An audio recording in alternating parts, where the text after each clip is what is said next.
Let's consider the following situation. We have 3 Excel files containing client databases. Okay, let's open the first one.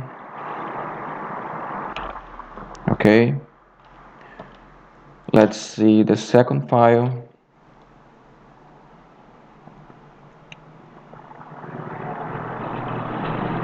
It's got the same structure as the first one, and what I mean by that is the same columns.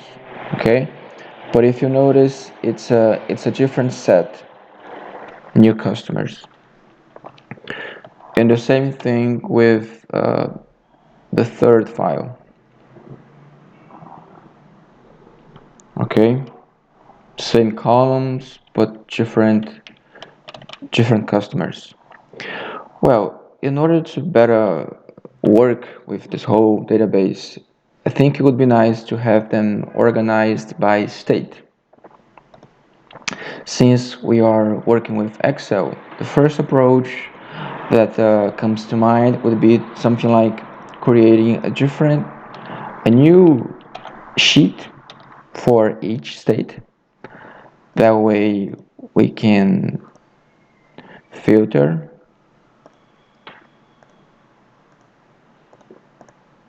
California, select, copy,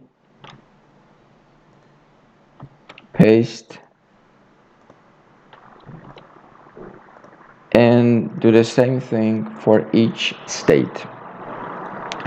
The problem is that that's a lot of work, especially if you think about the fact that the United States has 50 states, okay?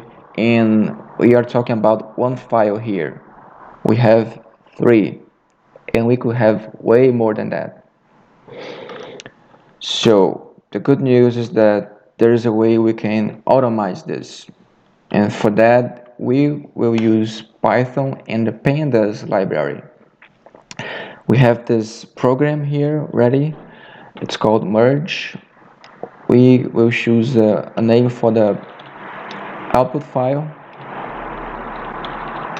customers, and the name of the column that we want to group by, in this case, state. And that's all it takes. Let's wait a few seconds and see what happens. We ended up with this new file here called customers. Let's open it.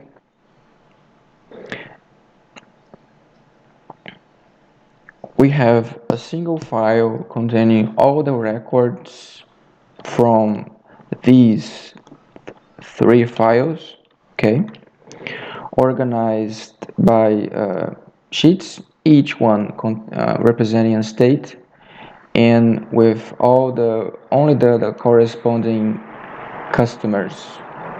Okay, that's something I think it's pretty useful in many situations. Okay, thanks for watching and see you next time.